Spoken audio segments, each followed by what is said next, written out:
اگر آپ سے کچھ بری عادتیں ترک نہیں ہوتی، کچھ برے راستے چھوڑے نہیں جاتے، تو اس کا حل آپ کو تسبیحات سے ملے گا۔ تسبیحات اور ذکر و اذکار آپ کو بہت سے گناہوں سے محفوظ کر دیتے ہیں۔ مثلاً کسی بری عادت سے خلاصی نہیں ہو رہی ہے، کیا کریں؟ سب کر لیا، نہیں چھوٹتی، ایسے میں اذکار شروع کریں، کیونکہ وہ عادت اس لیے زندگی کا حصہ تھی، کیونکہ اس کی طرف دل لپکتا تھا۔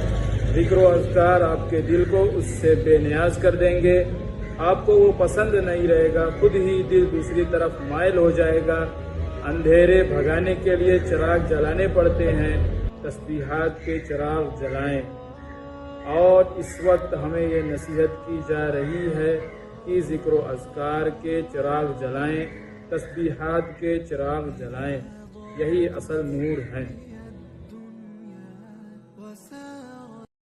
اگر آپ سے کچھ بری عادتیں ترک نہیں ہوتی، کچھ برے راستے چھوڑے نہیں جاتے، تو اس کا حل آپ کو تسبیحات سے ملے گا۔ تسبیحات اور ذکر و اذکار آپ کو بہت سے گناہوں سے محفوظ کر دیتے ہیں۔ مثلاً کسی بری عادت سے خلاصی نہیں ہو رہی ہے، کیا کریں؟ سب کر لیا، نہیں چھوٹتی، ایسے میں اذکار شروع کریں، کیونکہ وہ عادت اس لیے زندگی کا حصہ تھی، کیونکہ اس کی طرف دل لپکتا تھا۔ ذکر و اذکار آپ کے دل کو اس سے بے نیاز کر دیں گے، آپ کو وہ پسند نہیں رہے گا، خود ہی دل دوسری طرف مائل ہو جائے گا۔ اندھیرے بھگانے کے لیے چراغ جلانے پڑتے ہیں، تسبیحات کے چراغ جلائیں۔